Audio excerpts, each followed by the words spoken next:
Hi, my name's Indigo, and I guess I was never really invited to my own life. At my sister's birthday gala, while she held a glass and smiled for cameras, I was behind the curtain, bleeding, barely breathing. I begged for help.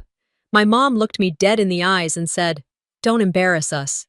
They always said I was dramatic, too sensitive, a burden.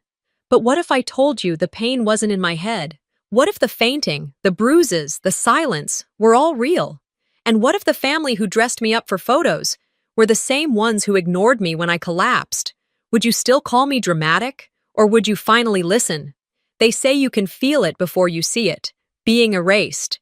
You don't need a screaming match or someone slamming a door to know you've been written out of your own family's story. Sometimes, all it takes is a camera shutter and a missing chair. 2 days before Celine's birthday gala, the Langley estate in Savannah smelled like cut roses and steamed linen. Every surface had been polished until it gleamed like we lived in a showroom, not a home. Staff buzzed around like bees, aligning florals, checking lighting, ironing out tablecloth creases for the 5th time. I'd been told to wear ivory. "So the family photo looks balanced," Mom said. She handed me a silk shawl in a shade just a touch too yellow for my skin. Celine wore a crisp, pearl-white dress tailored to her figure like a second skin. She glowed like she always did. Centered, surrounded, adored. The photo session took place in the main salon, where the light from the high windows made everything feel sterile. We were supposed to look like the southern version of American royalty, dignified, unified, polished. Vera, my mother, walked in, already posing. Dad followed, adjusting the cuffs of his French shirt like he'd just walked off a yacht. "Celine in the middle," the photographer called. No one objected. I stood quietly to the side, waiting to be placed. Then, mid-snap, someone from the staff pulled away one of the chairs, the one closest to me. "Oh, we just need the core 4 in this frame," Mom said without turning. I froze. The core 4, as if I was a misprint, an extra syllable, an accessory that didn't match the dress code. Celine didn't even glance my way. Dad gave a tight smile to the camera. I stepped back, hands behind my back, heart thudding quietly in my chest. It wasn't the first time I'd been excluded, but the quietness of it, how natural it seemed to everyone else, cut deeper than any open insult. After the flash, they reset for a new pose. I stood in the corner, half in shadow. A waiter passed by and offered me a glass of sparkling water. I almost asked for something stronger, but shook my head. Back in the dining hall, the cake had arrived. A towering, fondant-covered monument of perfection, 3 tiers, white and gold. At the base, in cursive icing, celebrating Celine, the pride of Langley. Just her name. No "Happy Birthday Celine and Indigo." No Langley sisters. Not even in family. I felt my face flush as the room erupted in claps.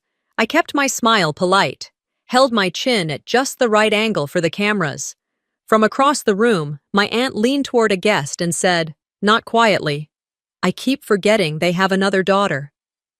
No one corrected her. After the crowd dispersed and Celine moved into rehearsing her speech, I found a quiet spot near the back patio. The light outside had turned amber. Spanish moss swayed gently on the oak trees just beyond the garden. This house, this life, it had a script. Celine was the leading lady. Dad, the financier. Mom, the producer and director. And me, I was the production assistant. The one who fetched coffee, made sure no one tripped on a cord, and stayed off camera. I don't think it was always like this. At least, not in the beginning. But over time, every family dinner, every parent-teacher conference, every holiday photo told the same story. Indigo was present, but not central. Necessary, but not celebrated. I was the variable in an equation that had no room for error. Later that evening, as everyone fussed over Celine's speech delivery, I approached Mom quietly, away from the ears of staff. "Was my name ever going to be on the cake?" I asked. My voice didn't shake, though my palms itched with heat. She didn't look up from her phone. "Indigo, not this again. You know how important this weekend is. Don't bring that energy here." "Right. Wouldn't want to ruin the vibe." She finally looked up, sharp. "You always take things so personally." I wanted to laugh. How else was I supposed to take my own erasure? Instead, I nodded. You're right. Sorry. She turned and walked away before I finished my apology. Celine stood under a spotlight a few minutes later, testing her mic. The sound tech adjusted levels while she practiced her opening line with that pageant polish she'd mastered since she was 10. Every word perfectly paced, perfectly pleasant. A waiter approached from behind with a flute of champagne, offering it toward Celine. But she'd moved already, so the glass ended up in my hand. Oh, sorry, he stammered, seeing my face. You look a bit like her from behind. Don't worry, I said with a practiced smile. It happens. He walked away. I held the champagne glass in my hand, feeling its chill bleed into my fingers. I turned toward the large window. Celine's reflection stood bright in the center, surrounded by light and movement. Mine blurred along the edges, caught between the glare and the darkness beyond. And for a moment, I wondered if I really existed at all. The shoes I wore that night weren't mine, they were Celine's. And they were too small, just like everything in that house that wasn't built for me. They sat on the rug next to my bed the morning before the gala, gleaming with a kind of cruel anticipation. Pointed toes, 4-inch heels, nude leather, pristine. I'd picked out my own flats the week before, something I could walk in without bruising, but Mom walked in holding the heels like a peace offering wrapped in power. Celine thinks these will look better for the family shots, she said, placing them by my feet as if the decision had already been made. I didn't argue. I'd learned that resistance only made things worse, more dramatic, more indulgent, as Mom called it. I quietly set aside my chosen pair and slipped into the ones Celine deemed more cohesive. They pinched immediately, biting into the skin above my toes, but I kept them on. Then came the dress. I had a pale blue satin dress laid out, something soft and forgiving. I'd bought it with my own money, modest but elegant. But Mom returned from a final fitting with a tight sequined number, navy and unforgiving. Celine wants cohesion, she repeated, and that was that. I peeled out of my dress, slipped on the one she brought. It clung to my hips too tightly. I could feel the zipper scrape up my spine like a whisper of disapproval. We gathered in the grand foyer at 6:30. Staff bustled around, adjusting centerpieces, balancing champagne glasses, whispering about last-minute run-throughs. Vera floated down the stairs in a silk shawl like she was born under a chandelier. Celine followed, radiating assurance, with a pearl-encrusted clutch in one hand and a small army behind her. I walked behind them to the ballroom. The heels were already drawing blood. Every step was deliberate. Heel, toe, bite. The hem of my dress swished just low enough to hide the worst of it, but I could feel the sting seeping upward. The carpeted hallway did nothing to dull the pain. When we reached the ballroom, the room erupted in flashes. Staff members bowed their heads slightly. Guests greeted my parents and Celine with practiced adoration. No one looked at me. I slipped into my chair at the far end of the head table, feet pulsing. The gala rehearsal began, a full run-through with speeches, lighting cues, music, introductions. Celine stood front and center under a golden spotlight, rehearsing her opening line. "It's not about me," she began, smiling, hands open. "It's about what we can do for those less fortunate." I clenched my jaw. Each minute dragged. The heels dug deeper. My breath shortened. My hands started to sweat. Every movement sparked a new jolt. By the time Celine reached the third draft of her closing line, I could feel a sticky warmth pooling inside my shoe. Still, I stayed seated. I smiled when the coordinator glanced my way. I nodded when Mom gave a thumbs up. The only thing louder than the music was the sound of my pulse in my ears. Eventually, I excused myself quietly and made my way backstage, ducking through the side entrance where staff prepped staging. My feet screamed with each step. Behind a black curtain, I pulled one shoe off and stared. The sole was dotted with blood. The back of my heel had split open. I pulled a tissue from my clutch and pressed it down, trying not to cry out. A voice behind me startled me. "You okay?"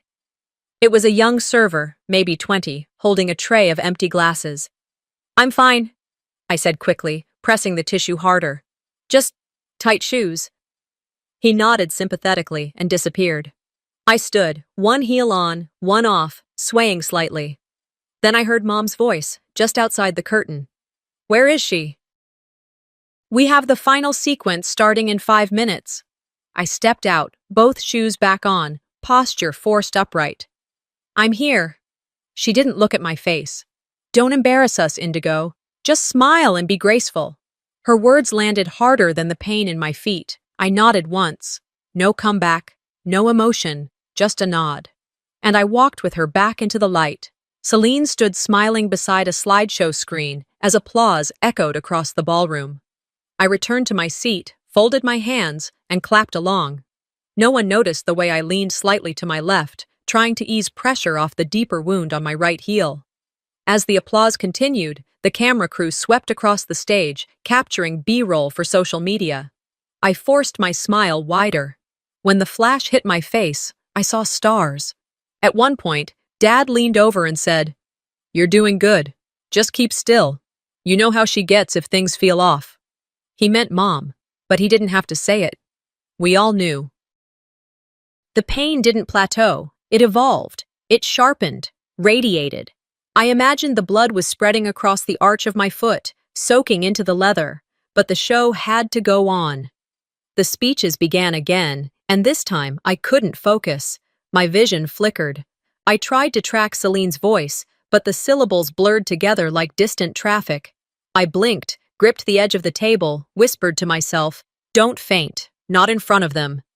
After another hour, the room grew louder, the lights sharper, the air tighter. I needed to breathe. I stood quietly and slipped away, weaving through a knot of waiters, clutching the curtain on the side stage as my body tilted. Behind the drapes, it was darker and quieter, but no cooler. My hands trembled.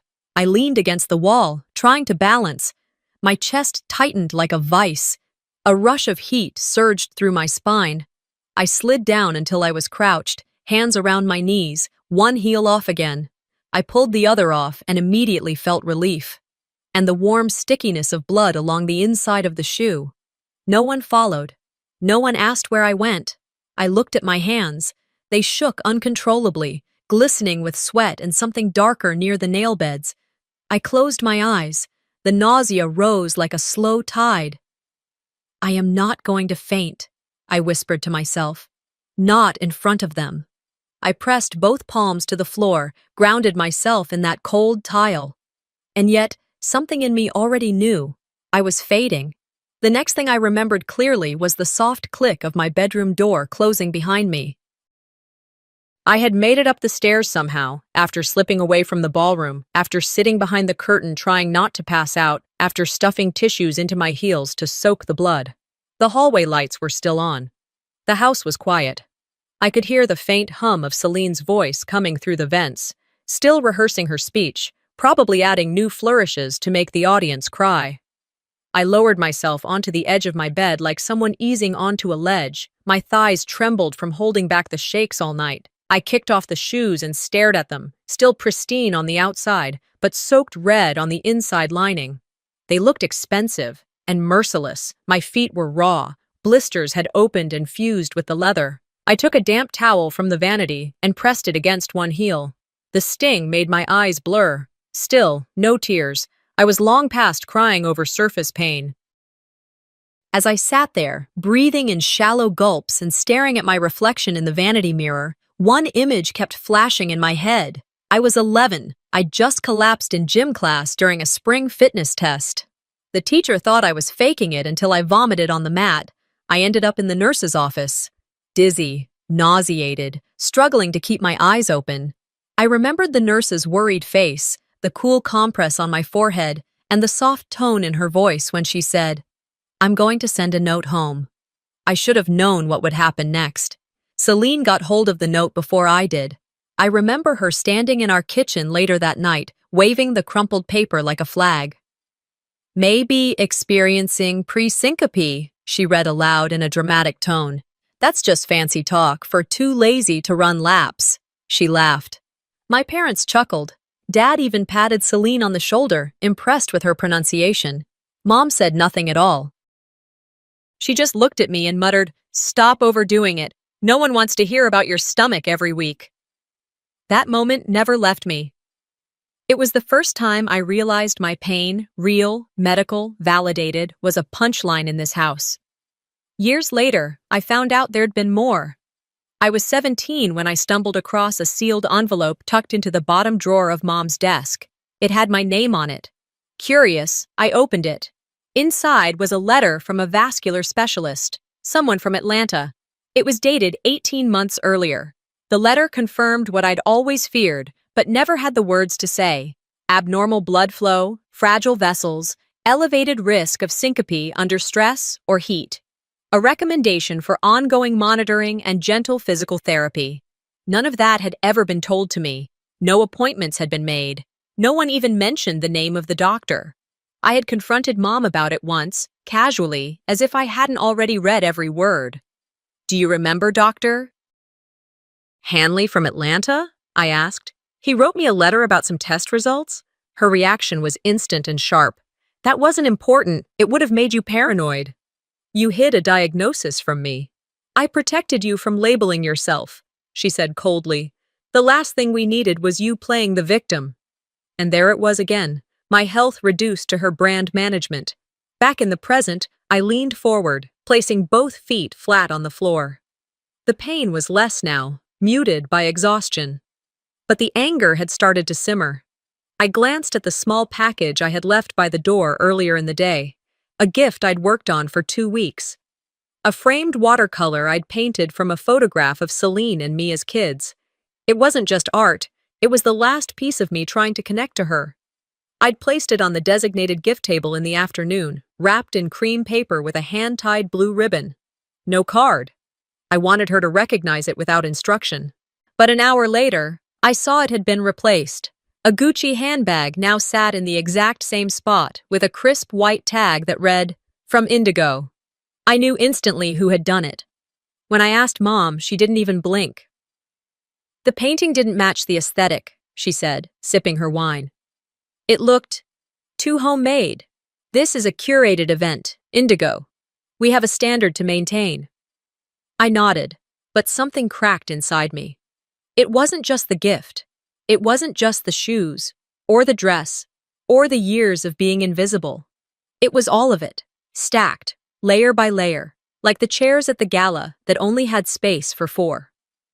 I sat back down on my bed, opened my phone, and pressed the record button. "My name is Indigo Langley. I am not dramatic, I am not delicate, I am not ungrateful or attention-seeking or whatever version of me they keep rewriting. I am tired, I am bruised, and I remember everything." I paused, then saved the voice memo. It felt good to hear my voice. Strong, measured, unfiltered. I opened my laptop and pulled out the flash drive I'd kept hidden in an old mascara tube for months. Slowly, deliberately, I began organizing the folders. Video clips, one from last Christmas when Mom told me not to ruin the holiday after I fainted from standing too long. Audio files, recordings of whispered insults, of Celine joking that I was born allergic to joy. Screenshots of text threads where I was labeled fragile and a PR problem. I didn't collect these things to start a war. I collected them to remember that I wasn't imagining it. But tonight, that collection took on a new purpose.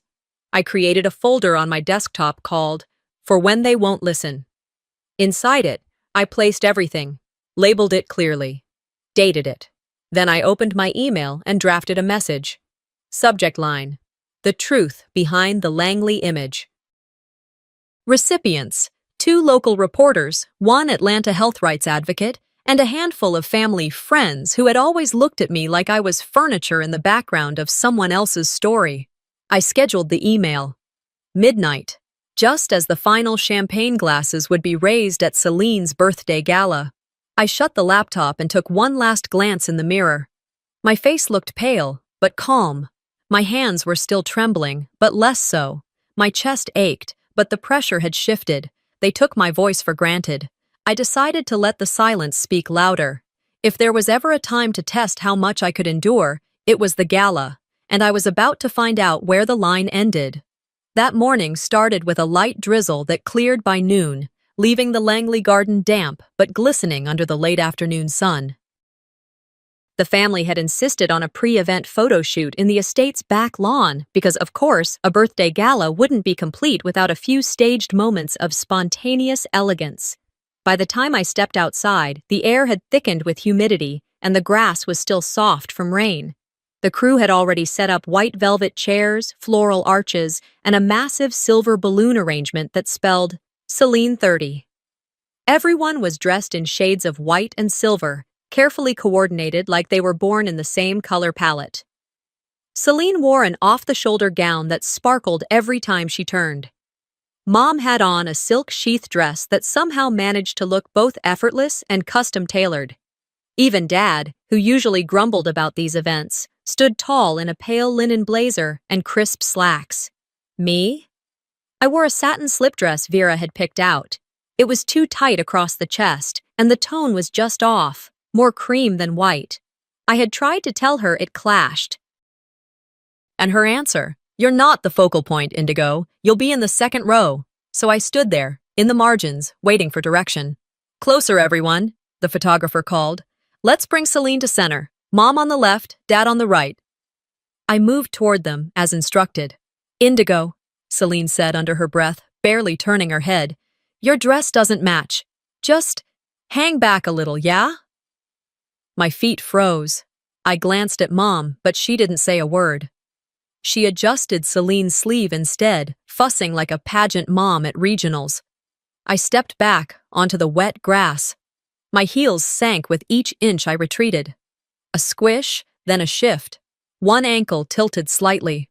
I steadied myself, planted both feet. It wasn't the first time I'd been asked to fade. The camera clicked. The flashes came. Laughter. Fake candids. "Celine, look this way." Vera, hand on her shoulder. "Yes, like that." I stood behind them, outside the perfect frame, watching my family perform joy. A couple walked by behind the setup. They were older, probably friends of my parents from the tennis club. I heard the woman whisper, "Is she the adopted one?" They weren't even trying to be discreet. My stomach knotted. I glanced down at my phone, mostly to avoid eye contact. One new message from an unknown number. I opened it. My breath caught. Hope the drama queen keeps it together this time. Last thing we need is another seizure stunt.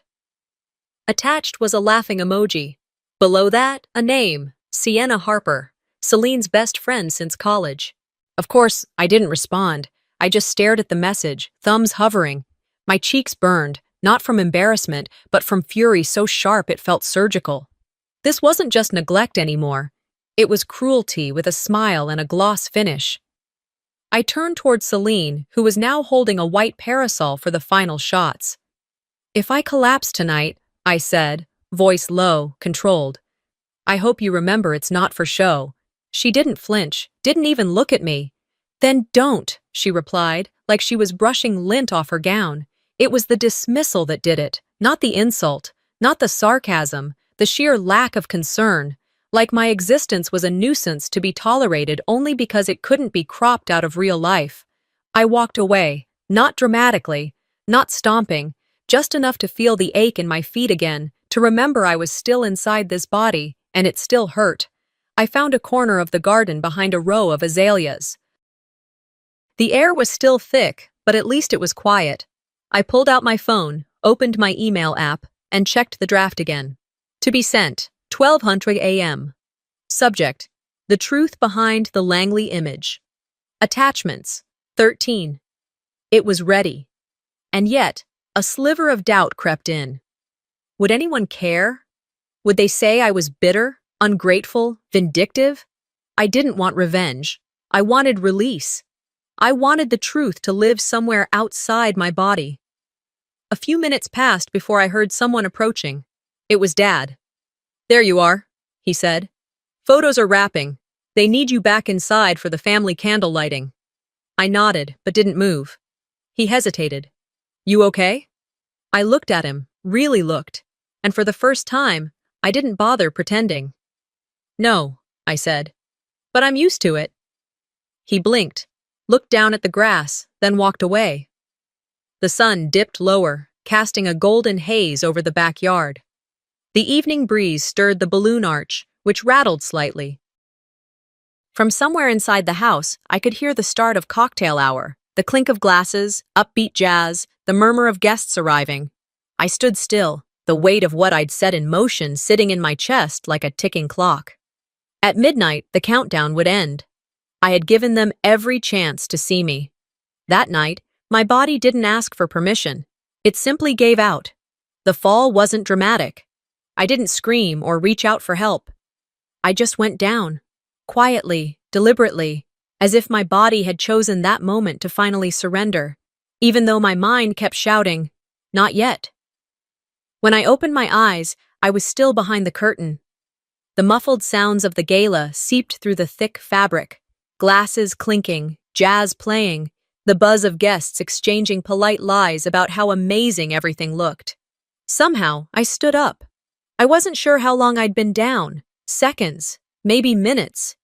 The pain in my feet was white-hot, pulsing with each heartbeat. I grabbed the nearest chair for support, straightened my dress, and limped back toward the prep area. Inside the green room, chaos reigned. Stylists darted around Celine, fluffing her hair, adjusting her neckline, spritzing perfume that smelled like expensive exhaustion. A caterer rushed past with a tray of hors d'oeuvres. Someone yelled about lighting. Everyone moved like they were part of a production, each motion rehearsed. No one noticed me. I sank into the corner chair, kicked off my heels beneath the table, and stared at my feet. The bandages I had wrapped earlier had soaked through. The blisters had torn open. Blood stained the back of the shoes. Not metaphorical pain, literal.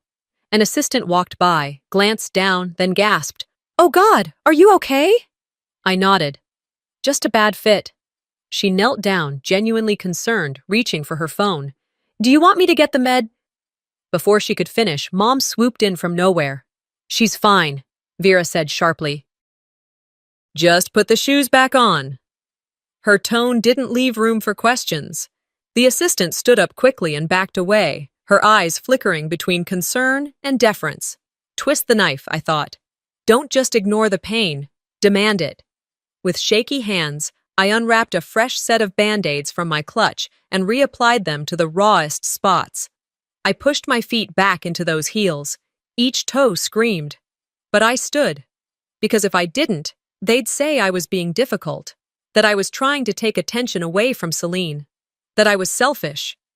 I walked toward the staging hallway, each step deliberate, biting down pain like it was candy-coated.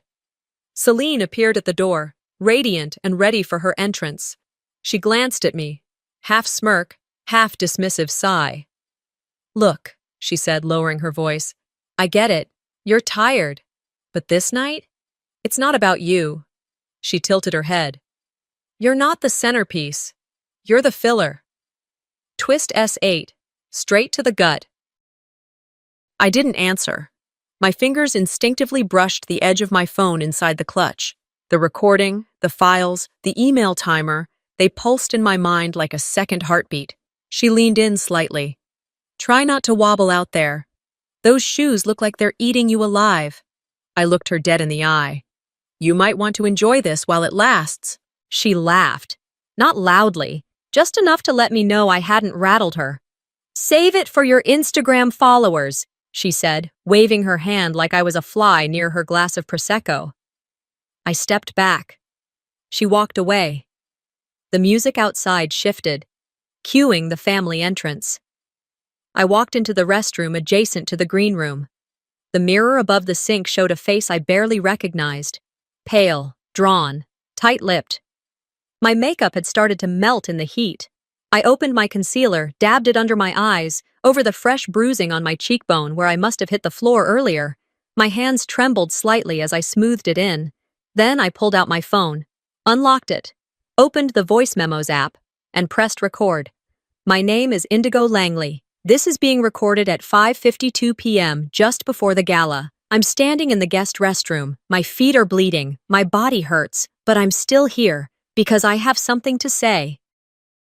And at midnight, whether I'm conscious or not, the truth will be said. I ended the recording and saved it, then slipped the phone back into the clutch like a weapon. The sound of laughter echoed through the hallway. The ballroom was alive now. Guests had arrived. The flash of cameras blinked from under the door.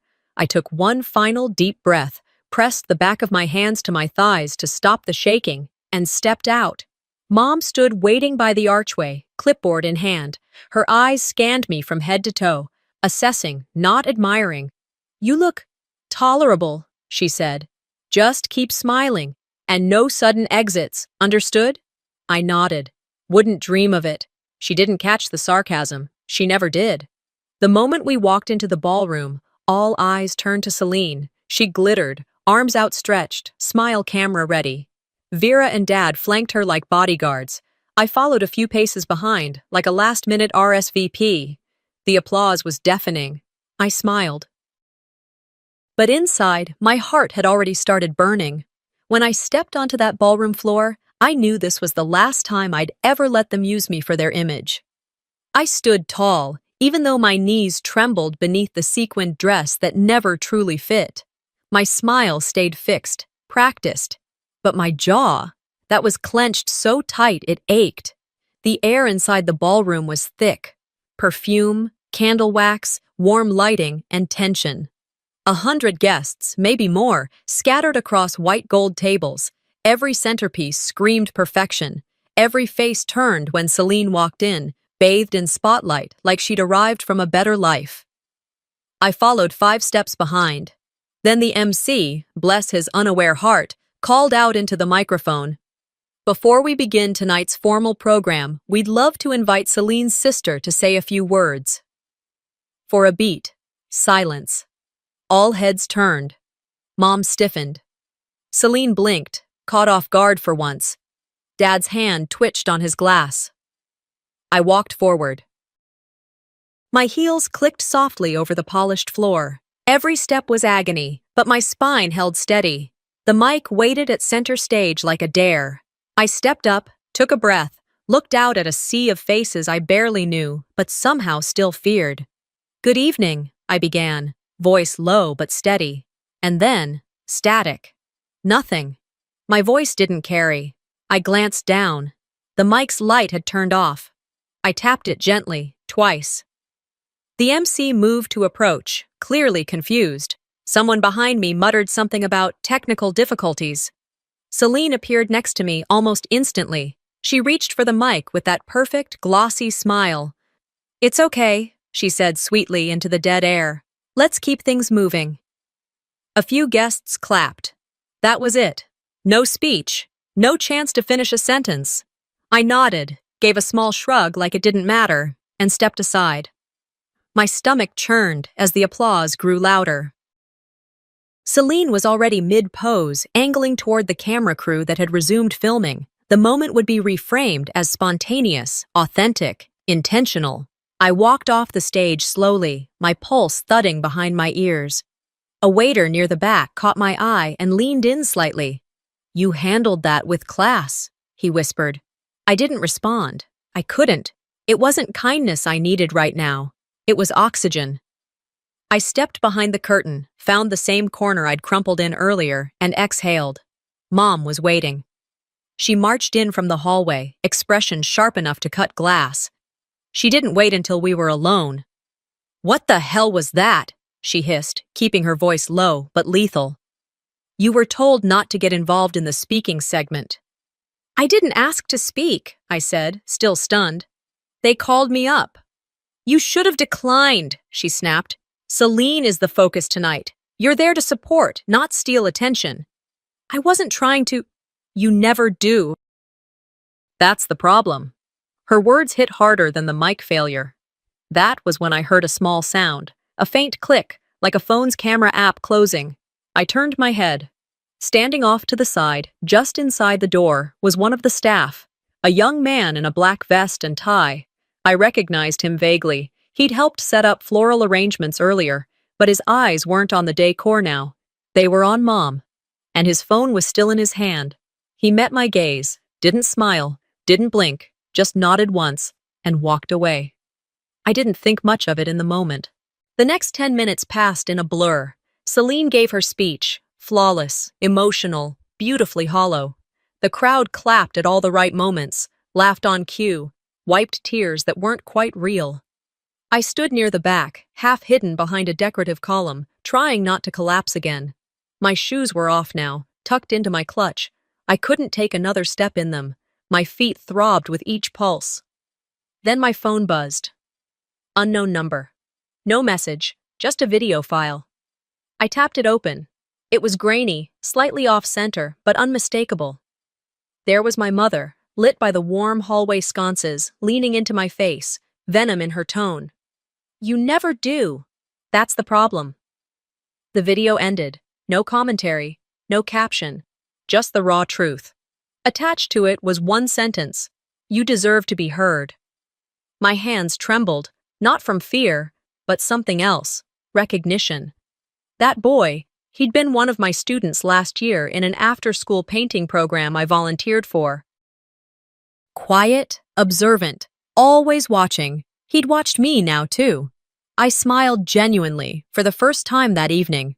Then I watched the clip again, slower this time, not because I needed confirmation, but because I was savoring the crack in the mask. That crack would become a canyon. I opened my preset email draft. Subject: the truth behind the Langley image. Attachments: now 14. I added the clip, hit save, and then I hit schedule. Delivery time: 12 a.m. sharp.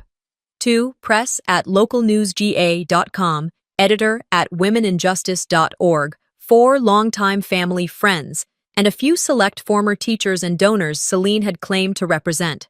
It was done. I didn't tremble. I didn't cry. Instead, I walked, barefoot, steady, to the powder room, washed my hands, smoothed the front of my dress, checked that my phone still buzzed with life in my clutch. And for the first time in a long time, I felt taller than Celine. They wanted silence. I gave them truth, unmuted and unstoppable. The seconds after scheduling that email felt louder than the gala itself. A soft, steady roar buzzed in my ears, half adrenaline, half the weight of everything I'd carried for years pressing against my chest. I didn't move, not right away. I just stood there, behind the column, heels off, breathing unevenly as the MC announced Celine's final toast. "Ladies and gentlemen, at the stroke of midnight, we raise our glasses to celebrate not just a birthday, but a legacy." I could practically hear Vera grinning behind her champagne glass. The ballroom lights dimmed slightly for effect. Candles flickered in rhythm with the background music. Celine stepped into the center, now bathed in soft gold. Her dress shimmered. Her earrings sparkled. Her smile could have sold miracles. Everyone stood, flutes in hand, poised for a picture-perfect moment. And then, the screens went black. All 3 of them, 2 behind the stage and 1 large overhead projector, suddenly flickered out. There was a short pause, a whisper. Some guests glanced around, assuming a technical glitch. Vera turned sharply toward the sound booth, brows furrowed. Celine froze mid-gesture, hands still raised, eyes darting left, then right. And then my face appeared. It wasn't glamorous. It wasn't rehearsed. It was just me. No makeup touch-up, no lighting filter, no pretenses. The frame showed me in my bedroom the night before, sitting by my window, voice low but steady. "Hi, if you're watching this, it means I couldn't say these things to you in person. Or maybe I already tried, and you didn't listen." Gasps filled the room. A few guests sat down, stunned. Others leaned forward, eyes wide. Someone spilled a drink, and no one even looked down. "I'm Indigo Langley," the video continued. "Daughter, sister, background character in the Langley brand. I've lived in the shadows of smiles and sponsorships for years. But what I've carried was never silent." The clip cut to scanned medical documents, slowly cross-fading between them. Diagnostic notes, doctor's memos. A bold header: needs ongoing supervision, prone to fainting episodes under physical and emotional stress. Another voice entered next, one that wasn't mine, Vera's. "She exaggerates everything. It's attention-seeking. Always has been." Someone gasped audibly. A woman near the stage covered her mouth. Her husband pulled out his phone. The video then cut to footage taken from a family dinner 2 years ago, Celine's birthday. I was sitting quietly at the far end of the table while everyone else toasted. Midway through the speech, I slid off my chair. My head hit the floor. Celine looked down, rolled her eyes, and turned to the waiter. "Can you just bring the cake out now?" The camera panned to Dad, still eating. Then back to Celine, now speaking at a fundraiser. "My family means everything to me. I wouldn't be here without their unconditional love." Back to me. Back to reality. The ballroom had fallen silent, save for the steady stream of audio from the screen. People were no longer just watching, they were reacting. One of Celine's sponsors, an older woman from a regional beauty brand, stood and walked out, shaking her head. Another whispered to a colleague and slid their phone into their purse while texting furiously. A group of young guests in the back opened Instagram and started recording. Vera stood up. "Turn it off," she said to no one and everyone. "Right now." But it was too late. The AV team didn't move. Or maybe they were waiting, or maybe one of them had already forwarded the video to the press email listed in the credits at the end of the file. Because yes, there were credits, names, dates, sources, receipts. And the closing screen read, "Not for revenge, for truth." Then silence. Celine was still standing at the center of the stage, stunned. The mic she had held like a scepter now hung at her side. Her lips parted, but no words came out. That silence was everything I had waited for. Until the first headline hit. Someone's phone buzzed, loud enough to hear. They turned the screen toward a friend. I caught a glimpse of the title. Savannah's Princess Under Fire, Sisters Allegations, Rock Langley Family. Celine's face crumpled for a fraction of a second before she collected herself and turned to Vera. "I told you she was going to ruin it," she said through gritted teeth. Vera stepped off the stage, nearly knocking over a tray of drinks. She reached the AV booth, yelling something that got lost under the swell of voices now rising throughout the room. One by one, guests began to walk out. Then came the vibration in my clutch. A notification popped up on my phone screen. From brand rep at siennaskinco.com. Subject: Partnership hold. Body: Due to the recent incident, all contracts with Celine Langley are temporarily suspended pending further review. I didn't smile, but I also didn't flinch. I turned, ready to leave through the back hallway, but the pain in my chest stopped me short. A sharp, stabbing weight pressed against my ribcage, and I lost my balance. I reached for the wall. Missed. My knees buckled. Everything spun. And the last thing I saw before the lights above me dissolved into static was someone running toward me. "Help!" a voice shouted. "She's down!" A pair of arms reached under mine. "Get a medic! Now!" My clutch hit the floor with a soft thud. I heard my phone buzz again. Then nothing. Because I passed out to the sound of my own voice echoing across a ballroom that had finally gone silent. When I came to, the light above me wasn't from a chandelier. There were no candlelit centerpieces or branded cocktail napkins, just a ceiling with white acoustic tiles and a faint buzzing from a machine behind my head. I was in a hospital room. My mouth was dry. My arms ached. An IV line ran from the inside of my wrist up to a clear bag beside the bed. I blinked, adjusting to the sterile light, the hum of air conditioning, the absence of voices. There were no flowers, no balloons, no family. A nurse entered a few minutes later. Her name tag said, Elena. She smiled kindly and touched my wrist to check my pulse. "You're awake," she said gently. "That's good." I nodded, slow, groggy. "How long?" "Overnight," she replied. "You collapsed at the Langley Foundation Gala. Paramedics brought you in just after midnight." Midnight. It hit me then. The email, the video. The moment I'd spent years preparing for. I looked toward the small TV in the corner of the room. It was already on, muted, tuned to a local morning show. At the bottom of the screen, the headline read, "Sister Speaks, Indigo Langley Breaks Silence on Gala Stage Collapse." Beside it, a freeze frame of my face from the video, blurry but raw. Elena followed my gaze. "You've been on every channel this morning," she said. "People are listening." The next visitor wasn't family. It was Mrs. Odette Marlowe, my former art teacher, mentor, and in many ways, the only adult who ever believed me without hesitation. She didn't say much when she walked in, just placed her handbag on the chair beside my bed and sat down, her eyes full but calm. "I've been waiting here since 6 a.m., she said. "They wouldn't let me in sooner." I managed a faint smile. "Still pushing boundaries, huh?" "Some things are worth pushing for," she replied. She reached into her bag and pulled out a folder, one I recognized from our last meeting a month earlier. Inside were legal documents, name change forms, filed, signed, approved. "You said you wanted to wait until after the gala," she said. "Do you still want to go through with it?" I didn't hesitate. "Yes." She passed me the pen. My hand shook as I took it, not from fear but from something deeper, liberation.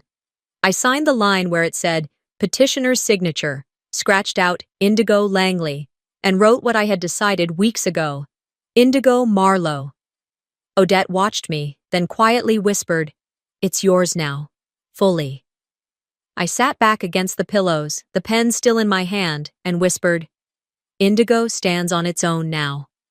An hour later, the hospital room phone rang. It wasn't the family. It was a reporter, then another, then someone from the State Department of Family and Child Services, each voice different, but the theme the same, asking if I was ready to talk.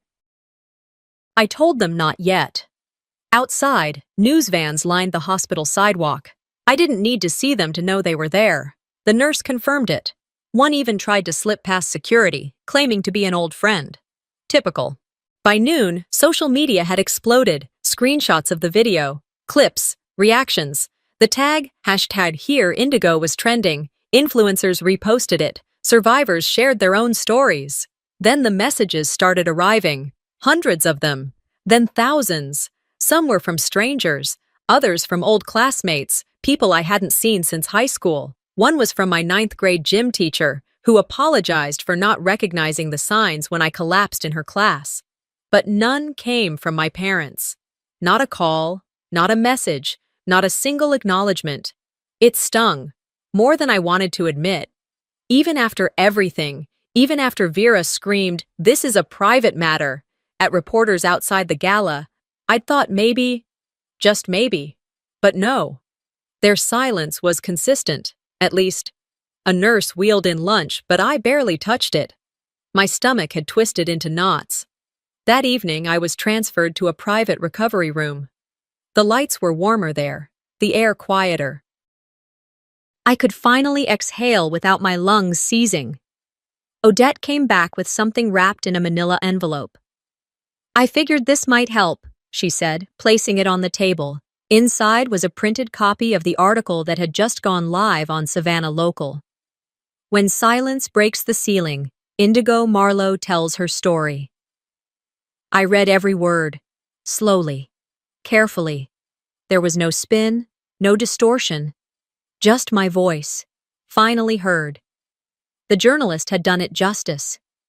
They included quotes from the video, evidence from my documents, even testimonials from former teachers and neighbors, and at the end, a simple paragraph.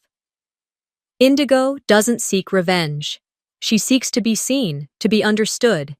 And now, finally, she is." I folded the article and placed it in the drawer beside my bed. That night, for the first time in what felt like years, I slept without nightmares. The next morning, a letter arrived, handwritten, no return address. I opened it slowly. Inside, on lined stationery, were just a few sentences. "I saw you. Before they didn't. Before they decided not to. I always saw you. Love, Grandma." I pressed the paper to my chest and closed my eyes. Sometimes healing doesn't begin with justice. It begins with being believed. The transition from Langley to Marlowe wasn't just legal, it was cellular. The name change wasn't about spite or rebellion. It was about breath, space. The quiet realization that I didn't have to carry a legacy built on silence and shine I never consented to. The new place was small, just 3 rooms, one of them barely big enough for a twin bed and a makeshift art corner, but it was mine. the house I now call home smelled like paint and possibility. And this time, the silence didn't hurt. It healed. On my third morning there, while unpacking one of the final boxes Odette had tucked away for safekeeping, I found the letter. A small envelope, aged at the corners, with my name on it in my grandmother's handwriting. She'd passed 5 years ago, and I hadn't known she'd written me anything. The letter was dated 3 days after my 16th birthday. You were never invisible, child. You were just surrounded by the blind. They see what shines, not what glows. But glow lasts longer.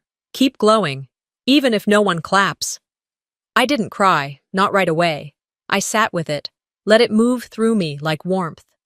Then folded it carefully and placed it into the top drawer of my desk, next to a sketchbook I hadn't touched in months. That afternoon, I put on running shoes and went outside.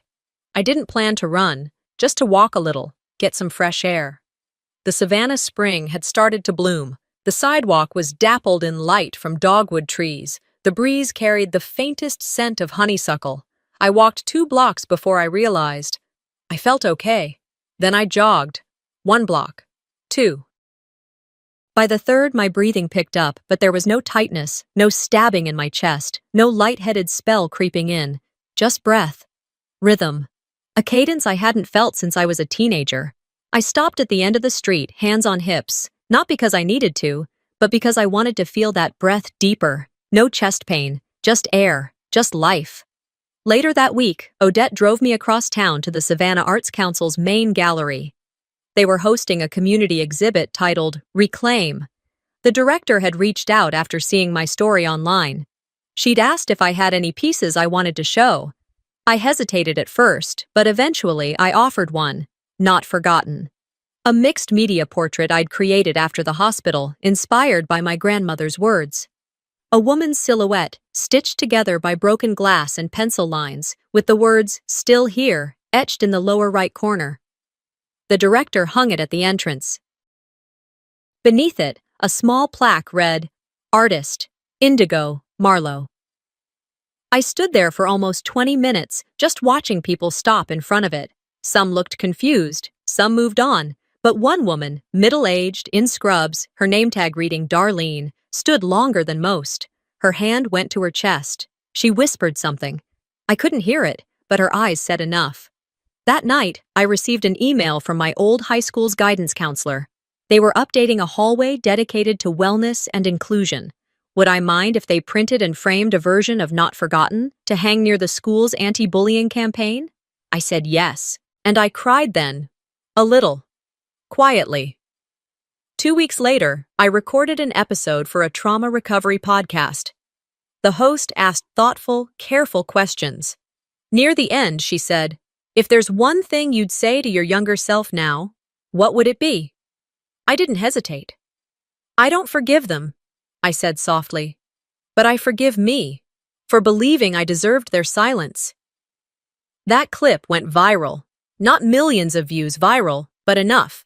Enough for people to write, to reach out, to say, me too.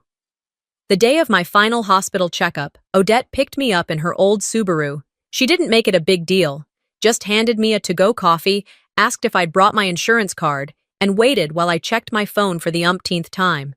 The appointment was fast, no lingering issues, my oxygen levels were strong. The doctor said I looked better than your file implies. I smiled at that. As we walked back to the car, I slipped my arm through Odette's without thinking. She didn't react, just walked alongside me down to the riverfront path, the one near the park with the fountain I used to stare at as a kid. We didn't talk much, just walked, hand in hand. My chest didn't ache, my legs didn't shake. I wasn't anyone's shadow anymore. They said I was dramatic. They said I was fragile. They said I should be quiet. I said nothing until now. Sometimes the loudest act of strength is choosing to walk away, especially from those who only love you in silence. Indigo's story reminds us, being quiet doesn't mean being weak, and when no one believes you, documenting your truth might be the bravest thing you can do. Have you ever felt invisible in your own family? Tell me in the comments, and if this story moved you, don't forget to like, subscribe, and turn on notifications. There are more real, raw stories coming your way.